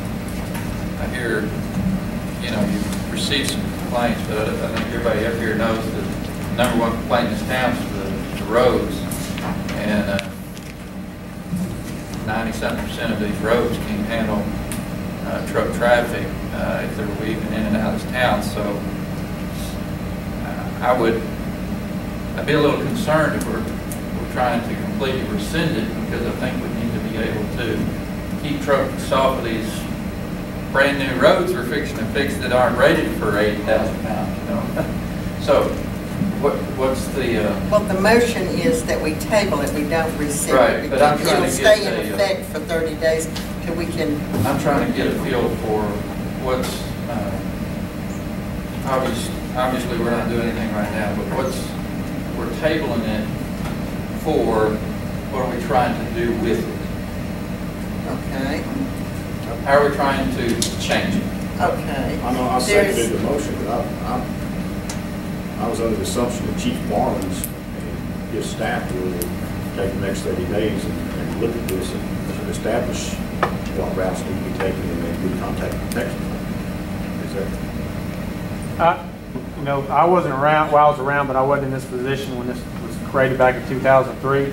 So I'm not really sure what the ordinance was put in place for. Maybe it was the streets. I don't know. But we can definitely look at it and look at one of our neighboring cities. But I know one of the issues is the signage, and that's something that we'll have to get with TxDOT on also. Because if you notice, the route that's currently here is all basically on the state right-of-way, Highway 5, and so we need to visit with them because it's a lengthy process on getting signage up, is my understanding. I don't deal with signage, that part of it, but I guess is it lengthy to get that up? There's also truck route. Truck route. I mean, you're putting a sign on Highway 5 that says this is a truck route? We can't. We've got to get the permit. Yes. But you're going to ask TxDOT to do that. But that isn't the only thing that we're discussing. There's a whole lot of things that are left out in the open there, because I've had complaints from citizens that say they get tired of people from Old Mile Road coming into town and driving big trucks across down their street where kids are out playing in the street. And so we need there'll be a sign down there as well, and be a sign a lot of places. You know, that is a complaint that I'm aware of, and GCEC also brings their trucks through town. But it's because there is no road from there over to 3133 for them to take unless they go the other direction. So we have to do this within reason, but at the same time there are some issues that are here that we really need to address. And you have to take both sides into consideration. We have trucks that are coming in at Diamonds. We have trucks that are coming in at the nursery on 121. We have, this is a different thing because they're bringing the supplies into town that our merchants need. That's covered in the supply, but then it says if your destination is someplace else, then your routes are wherever you determine. I understand you have to get your shortest route. And I think you get a lot of traffic from Old Mill Road because they've been asked. I actually know that I talked to when Chief Spindle was in office about the trucks coming through and going through on San Antonio to Highway 5 and asked if they couldn't go up Main Street all the way up to where they want to go up. So we turned it from them to you.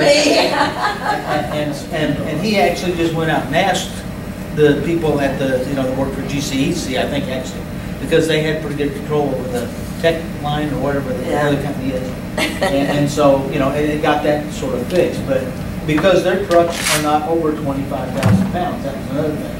Even though they're hauling a coal trailer behind them, they weren't as heavy as what to qualify for our rules and regulations that require them to do. So it's, some things like that you just have to go ask and hope they'll cooperate and stuff like that. But I'm a little bit like Russell that we need to make sure there's stuff in this new ordinance we're going to work on next month that will cover the things that we want to have covered. Things like that, that people are told to stay off of Main Street, off of, housing streets as much as possible. Residential. Yeah, stay off residential as much as possible, but if you have to make a trip through there, or you got lost and have to go turn around, we understand you're gonna, go drive like that once in a while. Is it not a fair understanding when we table this to be brought back at another time that the city staff will? Yeah, that's a fair. I just want to make sure that our opinions are included in that rewriting of the rules. Okay. Well, it'll take more than a month because just working with TxDOT. Well, and also, we'll have to get with the city legal because we need to make sure that we're in compliance with the transportation code, that we're not violating anything in that. Zoom. So, is there any more discussion? Is there a motion at this time? I've got my motion. My motion is second.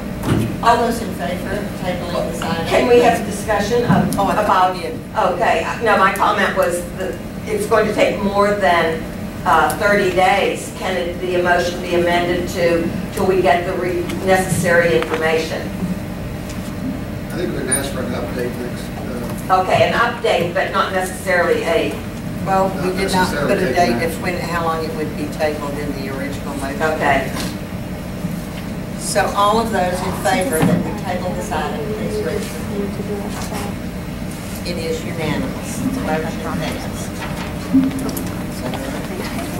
The next item is item number, and I do apologize to you, Chief Barnes, but I also remember that when this went in force, it was Chief Spindle.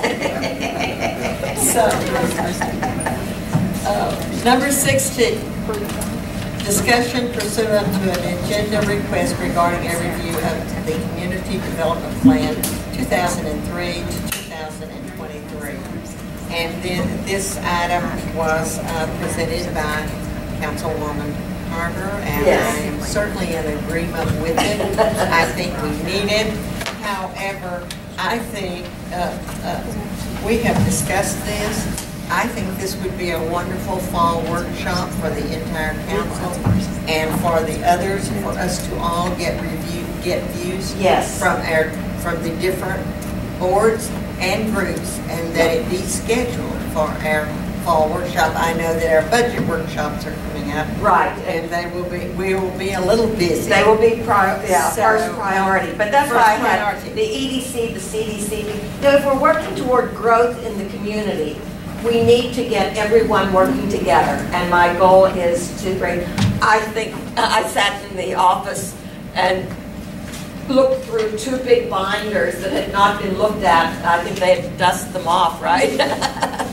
In about 10 years from when the first one was done in 2003. Yeah. So I sat there and I thought, my goodness, it's antiquated. We need to update it, and I think we need to be much more inclusive, looking toward a common goal for the city.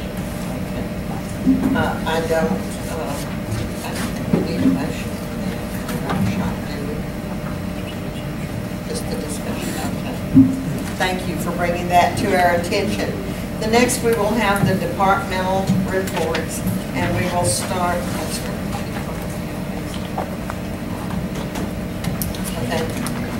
Okay. We will start with you, Jennifer, if you will please give your report, and we will just go down the line, if that's all right. I don't have anything to report at this time. Okay, Chief Barnes. Thank you. We have, you're probably going to see some new faces. We have 3 new officers that replace some officers that have went to other places. So we welcome them to the Van Alstyne family. So other than that, things are moving fairly well. Landon Smith. What are their names, and can you tell us about them? Yeah, we have Nick Treadway, He was a sergeant over in Honey Grove.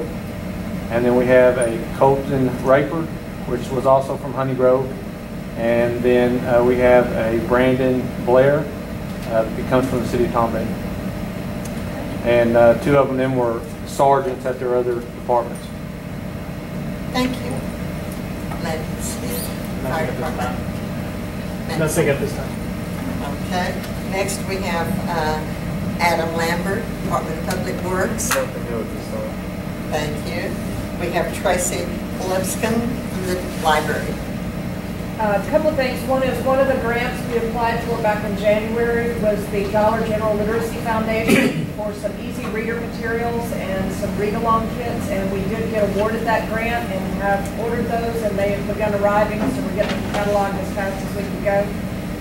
Another grant that we applied for is we passed the first hurdle for it. It's actually federal money, but it is administered through the Texas State Library and Archives Commission. If we can get that money, we'll get a microfilm reader that attaches to a computer so that the things can be actually pulled up and saved to a jump drive or printed or something to that effect.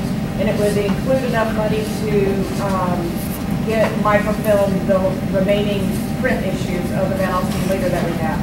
So we've crossed one of those hurdles. We'll know at the end of July if we pass the final hurdle, and we'll get that money for the next fiscal year to help make that happen. And Monday we kicked off summer reading, and the place is just busy. Time is jumping. Thank you very much for that report. Next we have our city manager's report. Mayor, Council, we've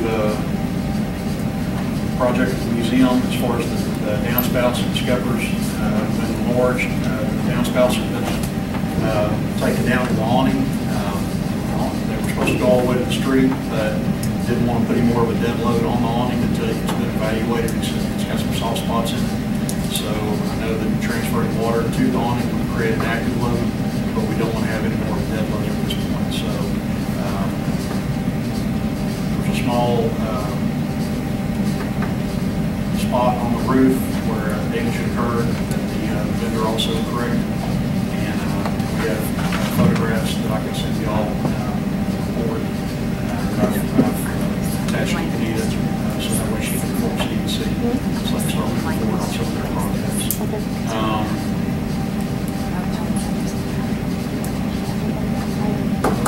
I think we're good. Listen to it.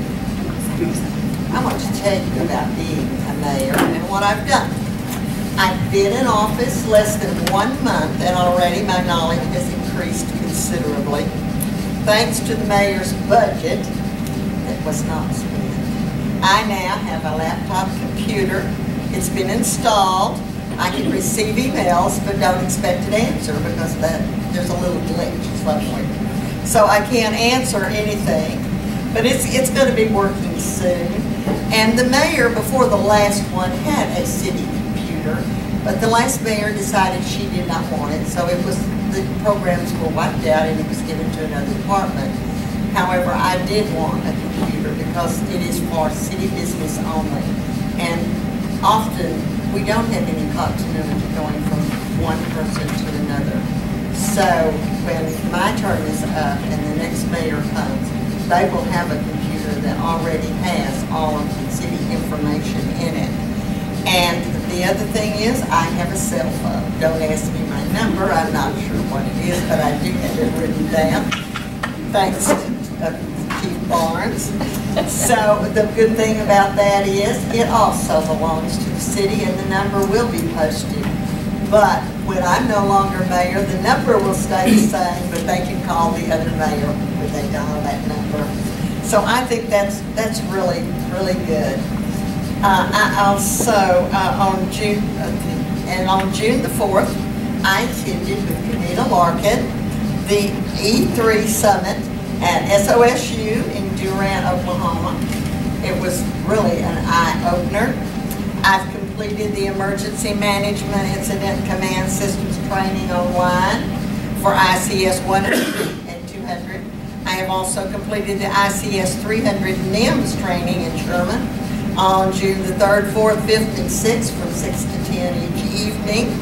And there were 2 others from Van Alstyne that attended also. They were Karen Tarver and then Sergeant Chuck Milner, and he was here but left. But we will also be attending the ICS 400 course on June 17th, 18th, and 19th. And in between that, I have to complete the online 700 and 800, so we should really be trained in something. So emergency management, and last night, myself, Frank Baker, Chief Barnes, Karen Tuber, and Jennifer attended the Grayson County Vision meeting in Tanglewood, and we met old friends and made new ones from the surrounding towns in Grayson County, and it was very interesting because a mayor from every town spoke on what their town was doing, what they had accomplished, and what they hoped to accomplish. And that's what I've done. And tonight I want to let you know what I plan to do. Because when I was campaigning for office, there was a lot of talk about unity, about positive attitude, and all of us working together, going in the same direction. And that doesn't mean that we're going to agree, but it does mean that we want to start with the same goal inside, and that is Van Alstyne. And a positive attitude we need, and we need city pride. And I'm really strong on city pride. And I've noticed that most of the problems that we have come from lack of information or misinformation. It's my belief that open government and a well-informed public would go a long way to improve Van Alstyne. So I plan to start a mayor's newsletter. Yes, I know there are computers. We have a wonderful paper, the Van Alstyne Leader. We have the Herald Democrat. But I don't think any of them reach 100, close to 100% subscription in Van Alstyne. So what I'm going to do with the mayor's budget is I'm going to do a mail out. And it's going to be either monthly or every 3 months. My mailing list is to be everybody in Van Alstyne who receives a water bill. So that way we know that we can get out the information to the residents and they will be better informed. It will be trifold, and it will, we don't know yet what it will be, but it will be in, the first thing that I'm going to do is to introduce to the public, the council, our employees, our boards and board members, so that they will be aware of what goes on. We have outstanding volunteers that they need to be aware of, and also we have vacancies that we need filled by volunteers. It will also focus on ordinances that the public needs to be aware of. You know, it's very difficult when you're dealing with someone and they say, well, I didn't know that. Or when did y'all do that? Or I've never heard of that. So I'm going to have a did you know section in that newsletter that informs you of the ordinance, some of the ordinances that you know that I think would be important to you. Also, you will know what the council is doing, what they're voting for, what the future city plans are. It can cover the grand openings and the activities that we're having in town. And if you will remember that this goes to everyone that gets a water bill, there is no reason for you not to know, unless you're one of those who doesn't pay a water bill, or you live in an apartment, or you pay through the bank. Eventually, I would like to see our water bills change. We get our light bill and our gas bill in an envelope. It would be very easy for us to do that with a mayor's newsletter, with the detachment at the bottom, which is a water bill. I do not know if that will be feasible, or if the study will be possible at all. But we'll see how that goes. But I will be sending out a mayor's newsletter in hopes that we can get every resident in this town better informed and see if we can't get them really interested in their city. And the next time that we have an opening on a board, that we don't have one application, that this council has a job of many, of people who want to be interested and want to be involved, and also that have pride in their city and want to work for it and spend their volunteer time. So that is my report for you tonight, and that is what I plan to do. After that, we are going into executive session. There will be no action afterwards, so therefore you can be dismissed. But we are going in accordance. We need the council members to have a chance to say something too. Okay. Karen, I'm sorry.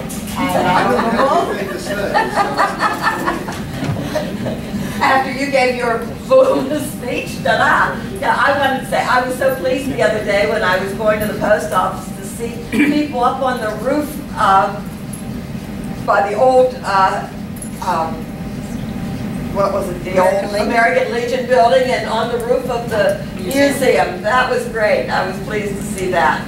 Not as pleased as I was. But no, I was real happy about that. And of course, now that some of us have had some training in emergency management, I am still interested in, as soon as possible, getting together and working on the shelters and informing the people, for the local Van Alstyne people, that they know what to do. Van Alstyne may be a part of the Grayson County emergency thing, but I think our people need to know that if there's a local immediate emergency, that they know what to do, where to go, or how to handle things and do the calls. So I'm looking forward to that. And the last thing I had is I was just wondering if we had any progress on the fire chief job being posted. It's not going to be posted, or? It's not being posted currently. Will it? Hopefully, as we get closer to budget, as we get closer to finishing up the year, seeing what kind of funds we're going to have available, seeing where council wants to spend them, and seeing what we're going to do for next year's budget. Okay, since we filled the ones for the police force and the library, that we. Sure, those are entry level jobs that don't pay as much, plus we get allocated money for that. So we're going to find some money to decide what we're going to do. Those are really cool by the fire department. Yeah. But we'll leave it at that. I have had, and that's why I've been interested in finding out if we were going to post. I'd love to discuss what the problem is. Okay. Thank you. Council. Not really. I join everybody else in apologizing to you for not, I don't know how we voted you off if you weren't on, but we're good at doing things like that, I guess. So I just apologize to you as well. You know I like to argue with you, so I did. Council.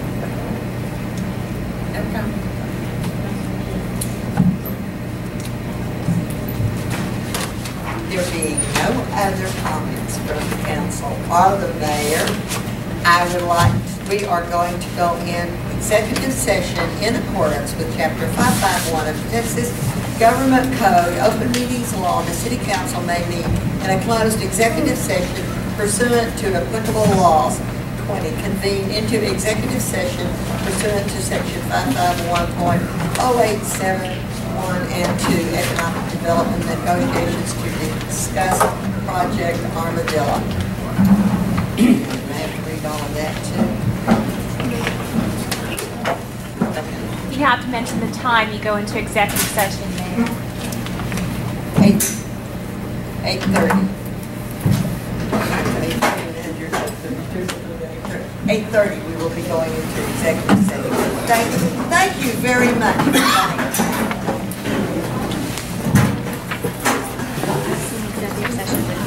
No, until over.